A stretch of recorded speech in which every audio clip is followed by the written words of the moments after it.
Assalamualaikum warahmatullahi wabarakatuh. Saya Zakaria Umar akan menerangkan mengenai pertemuan 11, yaitu identifikasi karakteristik dari Agile Approach atau pendekatan Agile.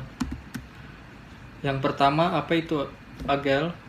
Agile adalah kumpulan dari metode-metode pengembangan perangkat lunak yang berbasis pada iteratif dan incremental model.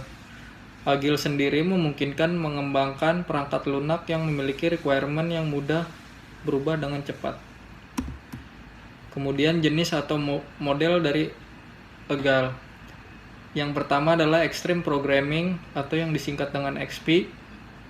Adaptive Software Development bisa disingkat dengan ASD. Kemudian Dynamic System Development Method disingkat dengan DSDM. Kemudian Scrum Methodology. Berikutnya ada Crystal dan Feature Driven Development atau FFD, Agile Modeling atau AM, dan yang terakhir adalah Rational Unified Process. Berikutnya ciri dari metode Agile. Yang pertama adalah suatu proyek lebih cepat rilis, perubahan requirement dapat sering dilakukan, interaksi antara klien dengan developer dalam menentukan langkah proyek berikutnya, proyek dibangun antar tim mengorganisasikan dirinya sendiri, dan tim bekerja dalam kecepatan yang bisa dipertahankan.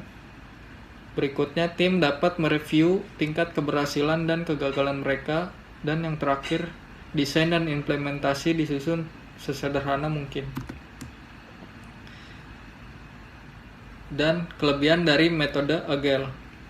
Proses iteratif dan incremental, requirement dapat berubah sewaktu-waktu, pelacakan requirement dengan melihat backlog produk, keterlibatan user secara aktif, rilis yang lebih cepat dan berkala, fungsi dirilis setiap akhir iterasi, dan yang terakhir testing dilakukan setiap saat. Berikut adalah kekurangan dari metode Agile.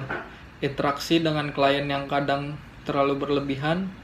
Agile sendiri sulit diimplementasikan dalam proyek yang berskala besar. Waktu perencanaan proyek yang singkat dan membutuhkan waktu manajemen tim yang terlatih. Berikut adalah tahap analisis dari Agile. Pada tahap metode Agile, tahap analisis akan dilakukan di awal-awal proyek. Namun masih ada kemungkinan bahwa hasil dari tahap analisis ini mengalami perubahan tergantung dari kebutuhan sistem. Karena susah untuk dapat mengumpulkan semua kebutuhan sistem pada awal proyek.